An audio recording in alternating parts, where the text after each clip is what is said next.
Hello, welcome to English World. How are you? I think you all fine. Today, let's discuss speech sounds. What do you mean by speech sounds? നമുക്ക് സംസാരിക്കാൻ സഹായിക്കുന്ന sounds ആണ് ശബ്ദങ്ങളാണ് speech sounds. നമുക്കറിയാം ലോകത്ത് ധാരാളം വ്യത്യസ്തങ്ങളായ ഭാഷകളുണ്ടെന്ന് അല്ലേ? ഈ എല്ലാ ഭാഷകളും ഒരുപോലെയാണോ സംസാരിക്കുന്നത്? അവയുടെ സംസാര രീതി ഒരുപോലെയാണോ? അല്ല, ദേ differ from one language to another language. Already we discussed the total number of alphabets in English. I think you remember. Yes, you are right.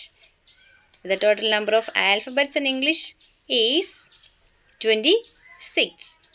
ശരിയാണ്, 26 ആൽഫബറ്റ്സ് ആണ് നമ്മുടെ ഇംഗ്ലീഷ് ഭാഷയിൽ ഉള്ളത്.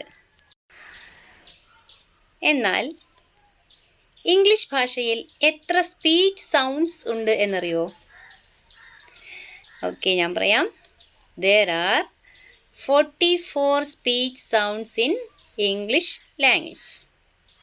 അതെ, ഇംഗ്ലീഷ് ഭാഷയിൽ 44 സ്പീച്ച് സൗണ്ട്സ് ആണ് ഉള്ളത്. ആകെ 44 സ്പീച്ച് സൗണ്ട്സ്, പക്ഷേ അവയെ പ്രതിനിധീകരിക്കാൻ ഇംഗ്ലീഷ് ഭാഷയിൽ ആകെ 26 അക്ഷരങ്ങളും. ഓക്കെ, അപ്പോൾ തന്നെ നമുക്ക് മനസ്സിലായിട്ടുണ്ടായിരിക്കും ആ ഒരു ഡിഫറൻസ്. ഒരു ഭാഗത്ത് 26, ഒരു ഭാഗത്ത് 44. രണ്ടും മാച്ചാണോ? അല്ല, അല്ലേ? അതുകൊണ്ട് തന്നെ ഈ മിസ്മാച്ചിങ് 44 സൗണ്ടുകളെ റെപ്രസെൻ്റ് ചെയ്യുന്ന 26 ലെറ്റേഴ്സ്, ആൽഫബറ്റിക് ലെറ്റേഴ്സ്. ഓക്കെ, ഈ ഒരു ഡിഫറൻസ് എന്ത് ചെയ്യുന്നു? ഇംഗ്ലീഷ് ഭാഷ ഒരു സെക്കൻഡ് ലാംഗ്വേജായി പഠിക്കുന്ന ഏതൊരു വ്യക്തിക്കും വളരെ പ്രയാസം വരുത്തുന്ന ഒന്നാണ്. Yes, this mismatch, that is 26 and 44, causes considerable difficulty for who study English as second language.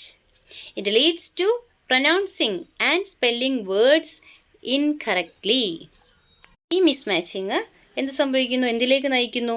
വാക്കുകൾ ഉച്ചരിക്കുന്ന സമയത്തും അവ സ്പെൽ ചെയ്യുന്ന സമയത്തും സ്പെല്ലിങ് ഉപയോഗിക്കുന്ന സമയത്തും എന്ത് ചെയ്യുന്നു?